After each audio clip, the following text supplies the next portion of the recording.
Oke, selamat malam semuanya. Ya, ini Talk edisi 26 September 2022. Malam ini kita akan berikan update market, IHSG dan saham-saham yang sudah masuk di kolom komentar Talk edisi terakhir, edisi 25 September 2022. Ada berapa? Kita akan bahas semua nanti. Ya, silahkan apabila ada saham yang menarik lainnya yang mungkin belum ada di sini, silahkan Bapak Ibu ajukan di kolom komentar di Talk edisi ini, edisi 26 September 2022 untuk dibahas di edisi berikutnya. Malam ini secara khusus kita akan membahas saham Bumi yang hari ini masih dalam tekanan. Ya, banyak konsultasi terkait saham ini. Apakah sudah bisa dibeli atau belum? Apakah masih bisa turun lagi? Keberapakah target turunnya? Seperti itu pertanyaannya kebanyakan ya. Nanti kita akan bahas itu di pertengahan akhir.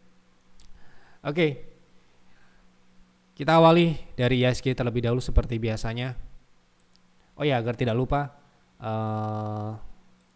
untuk promo PTR dan PIR bundling trade vesting 3 bulan PTR dan 3 bulan PIR sudah sold out, jadi sudah tidak ada lagi. Jadi sisanya sekarang kita berikan yang terbaru adalah 3 bulan PTR dan 3 bulan PIRS.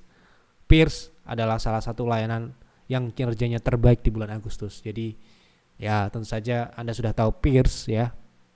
Jadi khusus saham syariah ya, investasi saham syariah. Jadi Anda pastikan kalau joinnya PIRS ya Anda konsultasi investasinya terkait saham syariah. Tapi Anda juga bisa konsultasi PTR terkait trading di saham non syariah juga ya, karena Anda juga join PTR ya. Jadi manfaatkan sebaik mungkin sampai besok ya. Ini besok berarti ini juga cuma 1 hari. Jadi manfaatkan sebaik mungkin penawaran PTR 3 bulan dengan PIRS 3 bulan. Diskon 40% dari 2,250 sekian menjadi 1,350 ya. 1.350 untuk PTR 3 bulan sekali lagi dan PIRS 3 bulan. Baik, kita langsung mulai dari pembahasan pertama kita, IHSG. Hari ini IHSG turun, tidak mengejutkan buat kami, baik itu penonton Talk, pembaca setia Stockcall, apalagi member kami di private trading room tentu saja sudah prepare secara terspesifik apa yang harus dilakukan. Tentu saja mereka sudah lakukan karena kami sudah mengantisipasi penurunan ini sejak lama, sejak tanggal 21 September. Meskipun kita tetap trading, tapi kita sudah prepare penurunan yang terjadi di dalam waktu dekat ini, dan hari ini terjadi. Seperti ini ya instruksinya.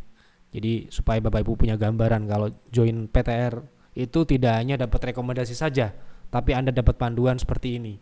Sehingga Anda bisa prepare apa yang harus dilakukan ketika IHSG berpotensi turun ya. Jadi sebelum turun kita sudah mengantisipasinya, dan bahkan setelah kita informasikan ini IHSG sempat mengalami kenaikan di 7.150 ke atas, sehingga sangatlah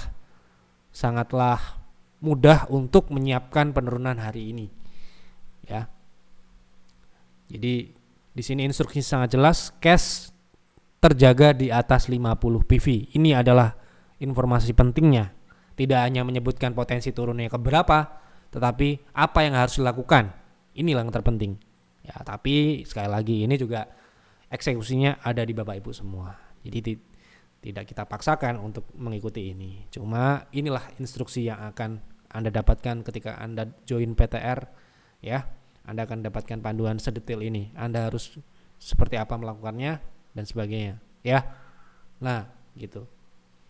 Jadi penurunan hari ini tidak mengejutkan juga buat penonton Talk, karena di Talk juga sudah kita bahas di Stockcall di edisi 2 edisi kita sudah bilang IHSG akan turun ke 7.060 ya. Jadi ya hari ini kita juga update di TradingView bagi Bapak Ibu yang mengikuti kita di TradingView. Anda lihat di sini. Nah, ya. Tepat di target kita, kemudian IHSG mengalami rebound. Technical sekali lagi ya. Nah seperti ini ya. Jadi kita harus bisa mengantisipasi penurunan ataupun kenaikan juga Kita tahu kapan kita harus bermain agresif, kapan kita harus menahan diri dan sebagainya. Dan itu kita sudah contohkan di private trading room dengan hanya menggunakan 25% kekuatan kita, portofolio bisa tumbuh di atas 6%. Ya, 6% itu besar. Kalau Anda 10 bulan konsisten 6%, ya, portofolio Anda tumbuhnya 60%. Jadi jangan dikecilkan 6% itu, ya. Ya seperti itulah ya cara kerjanya. Tidak muluk-muluk lah. Cukup dengan seperti itu, konsisten, ya. Nah, bagaimana dengan cara konsisten itu ya? Dengan cara kita bisa membaca market dengan baik, ya, baik itu kita mengetahui kondisi IHSG dan juga memilih saham-saham mana yang bisa bergerak naik ketika IHSG turun, gitu misalkan. Dan bisa tentu saja menjalankan trading plan dengan disiplin tinggi, ya. Nah, bagaimana selanjutnya IHSG? Apakah masih bisa turun lagi? Nah, di sini IHSG rebound dari EMA 60 dan target kami di 7050 ini ya, yang kita sudah pasang juga di stock call kemarin Minggu, ya. Ini ya, targetnya 7050 dan sekarang ini rebound di 7120. Jadi ya ini masih menurut kami masih dalam proses koreksi ya. Nah, ini koreksi ini memang koreksi yang minor, koreksi yang wajar. Jadi ya tidak terlihat signifikan seperti Anda jangan mengharapkan koreksi yang terjadi seperti misalkan di Maret 2020. Ya. Ini kemungkinan koreksinya tidak akan lebih signifikan dari koreksi di April 2022 kemarin ya. Nah, ini masih akan koreksi yang wajar di area ini saja sementara ini ya. Jadi manfaatkan sebaik mungkin mana-mana saham yang harus dihindari dulu dan mana-mana saham yang masih bisa ditradingkan. Kemarin kita sudah kasih clue-nya ya. Oke. Kita langsung masuk ke pembahasan saham dulu ya. Dari Pak Fadel, saham OPMS gimana ke depan? Teknikal ya. OPMS. Jadi OPMS kemarin sempat mengalami kenaikan spike cukup signifikan. Nah, ini tipikal saham super agresif. Jadi ya saham seperti ini memang tidak, menurut saya tidak cocok untuk di hold terlalu lama. Kalau di hold terlalu lama dia bisa balik badan dan kembali ke bawah. Dan sekarang ini sepertinya kalau dia bertahan di atas EMA 60 bisa saja dia mengulang kenaikan karena di sini ada gap ya. Ada gap di 164. Jadi paling tidak ada potensi kenaikan swing ke 156 sampai dengan 164. Tapi saran saya kalau mau masuk atau trading di saham OPMS, Anda harus lihat saham ini memang sedang ada kenaikan. Jangan saat turun Anda tanggap ya. Gitu, karena ini kalau dia bergeraknya positif ya ikuti situ, selama itu masih positif ikuti, tapi jangan lengah, harus take profit kalau memang sudah tidak memungkinkan untuk naik lebih jauh. Jadi target yang kita bisa lihat di sini ada gap ya di 154 dan 165.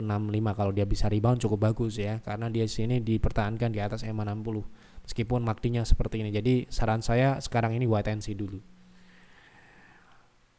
Dari Pak Andi, Pegas apakah akan turun lebih dalam lagi? Untuk trading baiknya tunggu di 1600 atau bisakah lebih turun rendah lagi?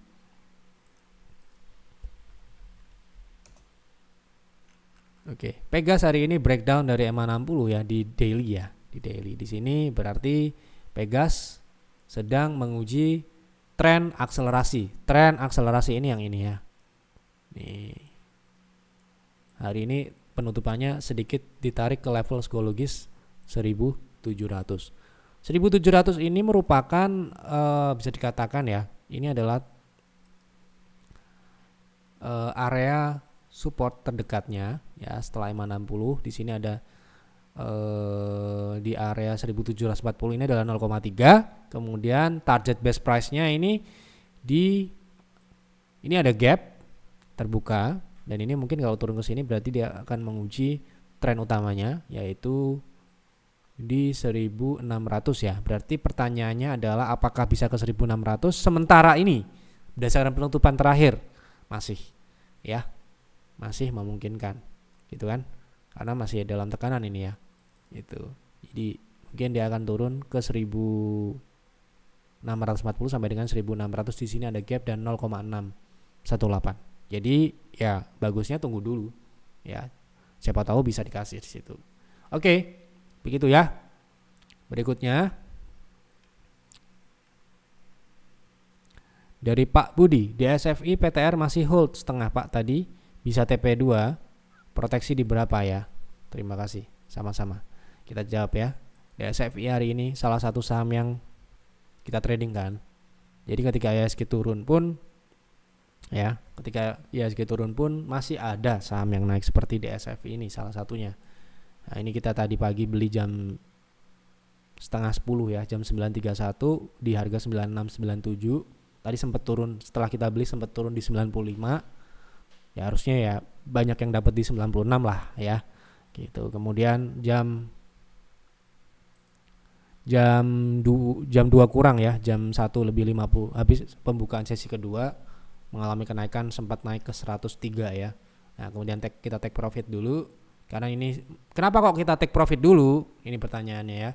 Karena di situ menurut sistem cukup level yang cukup kuat. Kalau misalkan dipecahkan itu hal yang berbeda ya. Nah, di situ ada terjadi rejection, makanya kita segera eksekusi sell di harga tersebut. Kenapa begitu? Ini loh, dilihat ya. Di sini terlihat ya, sering naik dan turun di area sini tertahan kenaikannya. Ya, sehingga meskipun dia masih memungkinkan untuk naik lebih jauh di perdagangan berikutnya, tapi kita mengambil aman, kita take profit dulu, siapa tahu besok dikasih turun lagi. Karena memang belum dipecahkan, gitu, belum kuat. Kita tentu saja sistem menganalisis itu pada saat real time market ya. Ini kuat atau tidak, ya, bisa lanjut atau tidak, itu tentu saja sudah ada parameternya. Makanya kita take profit dulu. Nah, kalau misalkan masih ada yang hold, boleh-boleh saja sih. Karena ya masih memungkinkan ke TP berikutnya, karena transaksi hari ini lumayan besar. Ya, ingat ya, ketika IHSG itu bisa dikatakan turun atau koreksi atau jelek ya, primadona trader akan di saham-saham seperti DSF ini, small caps. Anda perhatikan saham-saham small cap, pergerakannya akan lebih agresif. Kenapa? Uang itu nggak akan diam ya. Ketika mereka sudah maksimal di blue chip, big caps, paling tidak mereka akan melarikan uangnya itu ke saham-saham yang masih berpotensi perform ketika IHSG turun. Nah, ini yang kebanyakan orang tidak bisa membaca ya, seperti itu. Jadi kita harus bisa beradaptasi, market kondisi seperti apa, kita harus bereaksi seperti apa. Nah, seperti itulah, seperti ini contohnya. Jadi kenapa kok PTR bisa kinerjanya di atas IHSG atau di atas orang-orang lain? Karena kita bisa mengadaptasi, kita bisa membaca dinamika market, ya kan? Kalau market begini kita harus apa? Kalau market begitu kita harus ngapain? Nah, seperti itu. Ya, masih bisa hold kah? Masih bisa dengan proteksi yang masih di harga 95 ya. Kalau turun ke 95 ya ini bisa konsolidasi lagi ya, tidak menarik gitu ya.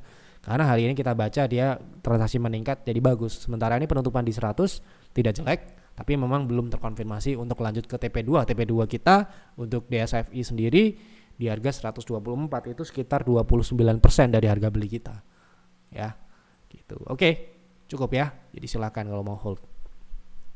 Jadi bijaknya ya jual sebagian, sisanya hold. Seperti itu. Bumi nanti kita akan bahas dari Pak Nelson ini ya. Mau tanya saham Okas apakah menarik buat invest? Ini lanjutannya ya. Bisa sampai ke 272.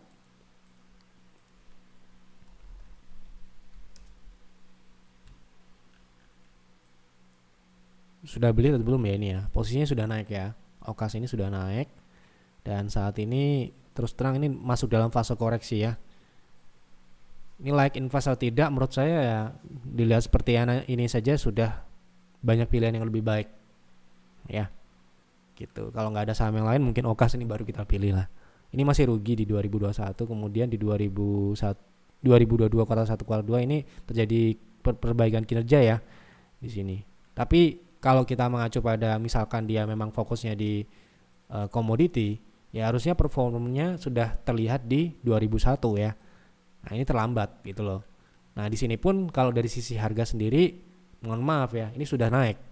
Jadi kalau sekarang ini saya nggak akan beli. Kalau misalkan saya punya uang dan mau invest, mungkin Okas ini bukan salah satu pilihan saya. Masih banyak saham yang lain yang belum naik ya di hari ini. Ya, baru akan naik tuh banyak sekali. Ya, Jadi secara fundamental tadi memang kuartal 1 kuartal 2 tahun ini bagus, tapi di di semester terakhir di 2001 ya itu kurang bagus bila kita compare dengan emiten-emiten lain yang istilahnya bergerak di sektor yang sama, yang fokus di commodities, batu bara, energi dan sebagainya. Ya, jadi menurut saya ini mungkin sudah terlambat kalau maupun masuk untuk trading pun juga sudah berada di kenaikan sudah cukup tinggi gitu ya kenaikannya. Nah, ini kalau untuk trading ya mungkin bisa tunggu di bawah ya di 146. Apakah bisa ke 272 gitu kan? 272 itu cukup tinggi ya. Ya kalau misalkan dia masih uptrend mungkin saja masih bisa ya. Ini kemungkinan turun dulu di 150 140 dulu. Ya ke situ.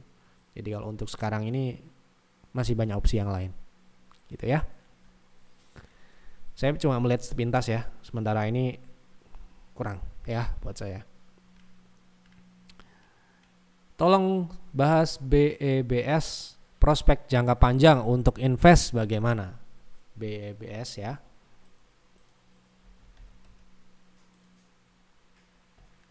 Sudah naik juga ini ya. Ini sudah naik, sudah terlambat ya kalau mau invest ya. Mungkin di 2022 awal ya. 2021 ini ya. Nah, ini awalnya ini. Nah, ini sekarang ini sudah stuck ya di sini ya. Kita coba lihat dulu fundamentalnya seperti apa. Dari fundamental sendiri memang cukup bagus pertumbuhannya dari sisi top line ataupun bottom line, pertumbuhannya cukup signifikan ya ini ya di 2021, kemudian di kuartal 1 kuartal 2 ini cukup bagus juga. Berarti ini bisa dikatakan ini fase istirahat juga. Bisa. Ya, kita pakai monthly ya. Kita pakai monthly. Nah, di sini mungkin level entry yang ideal di support konsolidasi atau support konsolidasinya ini di 3.500 ya. 3.300 3.300 2.900 ya. Jadi ini masih bisa ke bawah dulu ya selama dia tidak breakout di 5.100 ke atas. Gitu ya, karena ini masih dalam fase istirahat. So kalau misalkan bagusnya memang tunggu dia on weakness dulu di bawah ya. Kalau sisi dari fundamentalnya menurut saya oke lah dibandingkan dengan tadi Okas misalkan. Ini nggak bisa di-compare juga sebenarnya karena ini beton ya. Perusahaan konstruksi dia lebih ke berhubungan dengan konstruksi ya. Jadi tidak sama dengan komoditas. Di sini penilaian kita cukup bagus, performance di 2021 dan kuartal 1 kuartal 2 di tahun ini pun cukup baik ya. Pertumbuhannya luar biasa ini pertumbuhannya. Jadi sekarang ini mungkin istirahat dulu, Anda bisa menyiapkan level entry di bawah ya. Paling tidak di 3.300 sampai dengan 2.900-an. Gitu. Oke. Jadi kedepannya selama dia fundamental bagus harusnya jangka panjang akan lanjutkan uptrend ya, seperti itu. Oke. DKFT tolong bahas dong Pak prospeknya gimana terkait nikel yang akan jadi bahan baterai. Dari dulu ya nikel kita sudah bahas itu. Waktu itu kita bahas Inco. DKFT sendiri apakah sudah terlihat bagus atau belum di saat ini gitu kan? Nah, sekarang ini masih belum ya karena masih rugi juga. Jadi ya kalau misalkan di kuartal 1 kuartal 2 ini terjadi positif kinerjanya, ini wajar karena di kuartal 2 tahun lalu pun juga masih positif, tapi ini terjadi penurunan di top line ini yang mencurigakan ya. Jadi dari sisi operasional pun juga di sini minus ya. Jadi ya bukan opsi juga. Lebih baik Anda lihat Inco daripada ini. Ya. Atau ya katakanlah yang harga nominalnya murah seperti NICL ya. Gitu. Nah, ini seperti ini ya. Inco sudah positif ya. Pertumbuhan di kuartal 1 kuartal 2 juga positif signifikan, tidak rugi ya. Tentu saja DKFT ini kita mau invest berapa saham ya? Kan nggak banyak. Pasti kita pilih yang terbaik yang mana. Kalau ini kita mau compare dengan sejenisnya, ya ini sudah jelas kalah gitu ya. Kita kalau misalkan mau invest kan kita akan pilih salah satu atau dua aja. Nah, ini nggak akan termasuk karena masih kinerjanya masih seperti ini kan. Gitu ya. Jadi pasti kalau saya pasti akan saya skip. Buat apa ya? Gitu. Sementara ini belum ya Pak. Untuk DKFT belum ada indikasi positif. Dari Pak Benny, baik PTR TP2 di 300 hari ini sudah hit, tapi di postingan TradingView TP2-nya 324. Ikut yang mana enaknya? Ya pasti ikut PTR dulu. Karena Anda join PTR, ikutlah PTR. Meskipun Anda jual sebagian. Ya, di PTR baik TP2-nya di 300. Hari ini baik di berapa?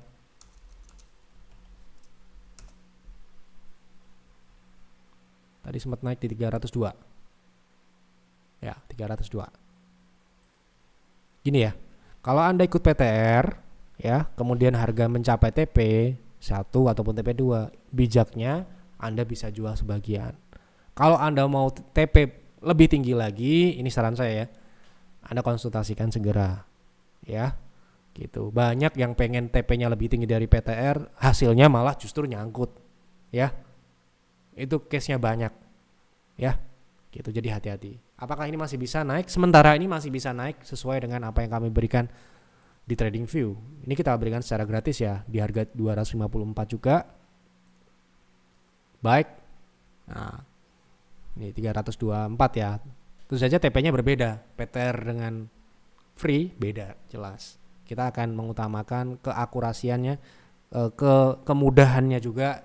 Tentu saja kita akan fokuskan di situ di PTR agar karena kita diikuti banyak orang ya kita akan siapkan level yang aman untuk dijadikan target. Kalau kita masang 324 jangan sampai member kita tidak bisa jualan gitu kan. Ya jadi sementara ini masih bisa ke 324 karena transaksi hari ini cukup bagus. Kalau besok bisa. Ini ada update-nya ya. Ya. Jadi ini update terakhir ya. Jadi potensinya ke 324. Oke, berikutnya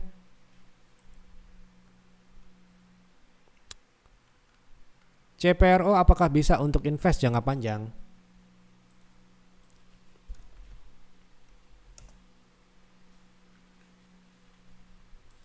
Kita lihat dulu fundamentalnya.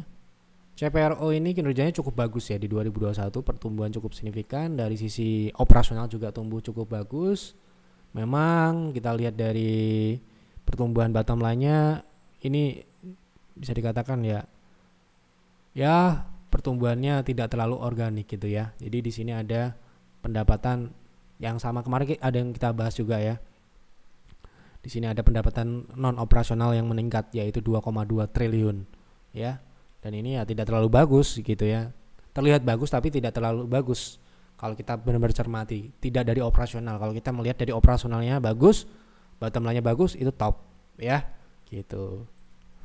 Nah, di kuartal 1, kuartal 2 sementara ini kinerjanya bisa dikatakan cukup bagus karena terjadi penurunan tipis ya, 0,3% di kuartal 2 untuk pendapatan. Kemudian untuk laba operasionalnya pertumbuhannya bisa dikatakan cukup stabil ya.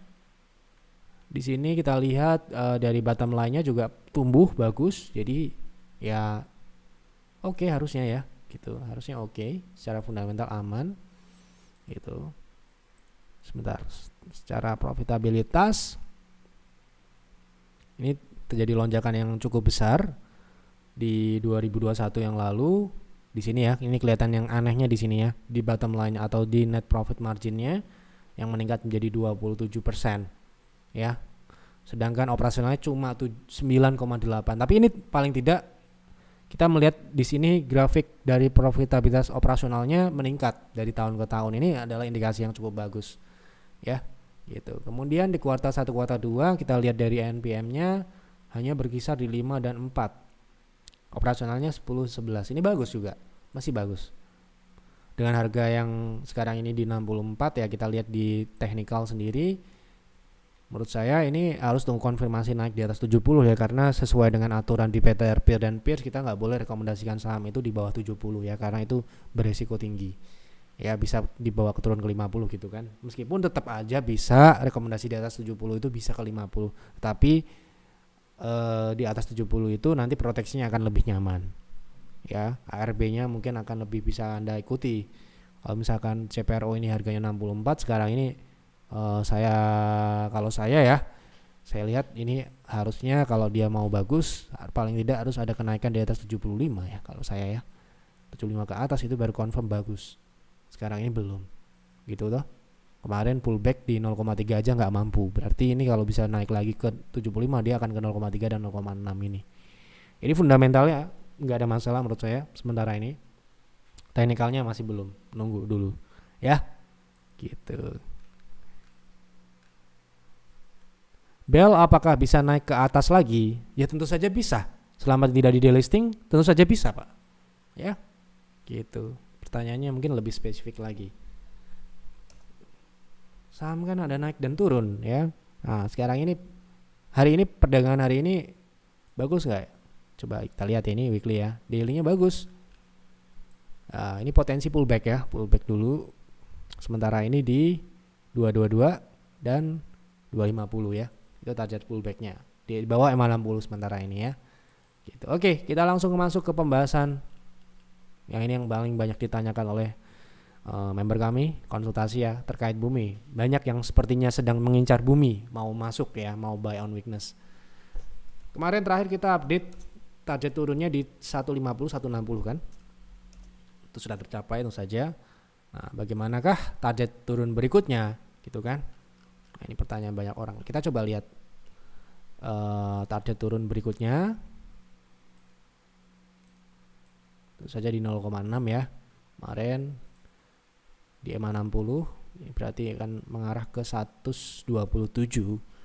Jadi ini mungkin saja akan menjadi target turun berikutnya, setelah itu terjadi rebound. Tapi selama itu belum terjadi, sebaiknya dilihat dulu, jangan ditangkap dulu. Anda lihat track record bumi kalau turun ya. Nah, seperti ini, jangan sampai Anda menangkap pisau jatuh saham bumi ya, kemudian Anda di bawah RB bertubi-tubi tidak bisa keluar. Ya, saran saya tunggulah dia memang terkonfirmasi di situ, bertahan dan rebound dulu. Nah, ini secara teknikal idealnya ini sekali lagi di 127 ya, di bawah 130 sampai 120 lah di area itu target turunnya ya.